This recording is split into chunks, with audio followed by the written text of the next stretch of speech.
აფხაზეთში ოჩამჩირის რაიონის სოფელ ტამიშთან გამართული ბრძოლიდან 32 წელი გავიდა.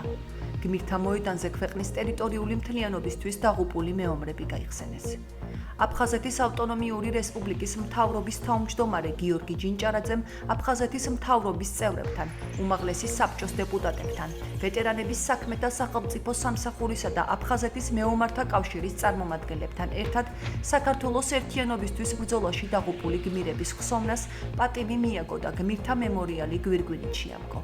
ტამიშის ბრძოლა საქართველოს უახლეს ისტორიაში ერთ-ერთი უმნიშვნელოვანესი მოვლენაა, მაგალითია ჩვენი ახალგაზრდებისთვის, ქართველებისთვის, თუ როგორ უნდა ემსახუროს საქართველოს, მათ იდეის გამო, რომ საქართველო იყოს ერთიანი, გაწირეს ყველაზე ძვირფასი სიცოცხლე და მიუძღვნეს ჩვენს მომავალს.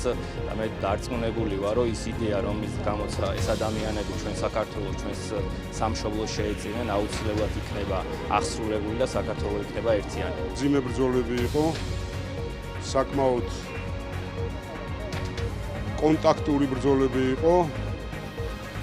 ღმერთმა თითეული ის გმირი გაანათლოს, მათ ოჯახებს კიდევ ერთხელ ვთხოვ შენდობას, რომ ჩვენ ცოცხლები გადავრჩით. მე მინდა თითეული ის გმირი, თითეული ის ადამიანი, ვინც საქართველოს ერთიანობას და თავისუფლებას შესწირა. თავი დაუყოთ, მადლიერება გითხრათ თითოეულ თქვენგანს და ეს ქვეყანა იქნება ძლიერი და თავისუფალი. ასეთი შემოტევა აფხაზეთის ომში არ ყოფილა, იმიტომ შემოვიდა წყალქვეშა გემი, კრაისერი, ზოგიერთ დანახს არ ყოფდა წყალქვეშა გემი მაშინ და ძალიან გაგვიჭირდა და არ ყოფდა ტექნიკა ის ყველაფერი ჩამორთმეული იყო, რომელიც ყოფდა შემონამშრომლებული 3 გრადი და 4 ტანკი. ამით მოვიგერიეთ, ძალიან მნიშვნელოვანია ჩვენთვის 300 ბრძოლი დაიღუპა ჩვენი და ეს უფრო დიდი ზარალი მიადგა. ნამდვილად მნიშვნელოვანია დღევანდელ მიკრიბებით სიცოცხლის გულისთვის. 1993 წლის 2 ივლის დაბა ტამიშთან აფხაზურმა მხარემ რუსეთის სამხედრო ხომალდით საზღვაო დესანტი გადმოსხა. დესანტი 600 კაცისგან შედგებოდა. გამთენიისას პირველი დარტყმა ტამიში, ლაბრასა და ზემო კინთხში განლაგებულმა ქართულმა ქვედანაყოფებმა მიიღეს. მნიშვნელოვანი დანაკარგი განიცადა დუშეთის, შავნაბადასა და ავაზას ბატალიონებმა. ქართულმა მხარემ რამდენიმე დღიანი ბრძოლის შედეგად 300-მდე მებრძოლი დაკარგა.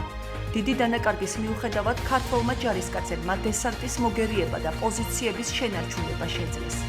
თვალწინ მიდგას დღესაც ეს დღეები, ეს მოვლენები, როდესაც ჩვენს ბიჭებს მოუხდათ შეტაკება რუსულ დესანტთან.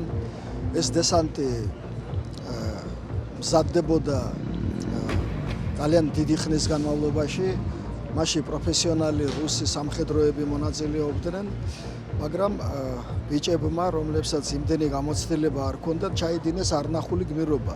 ეს არის ერთ-ერთი ბრწყინვალე ფურცელი სამხედრო ისტორიაში, რომელიც ჩვენმა ბიჭებმა თავიანთი სისხლით დაწერეს ეს ისტორია.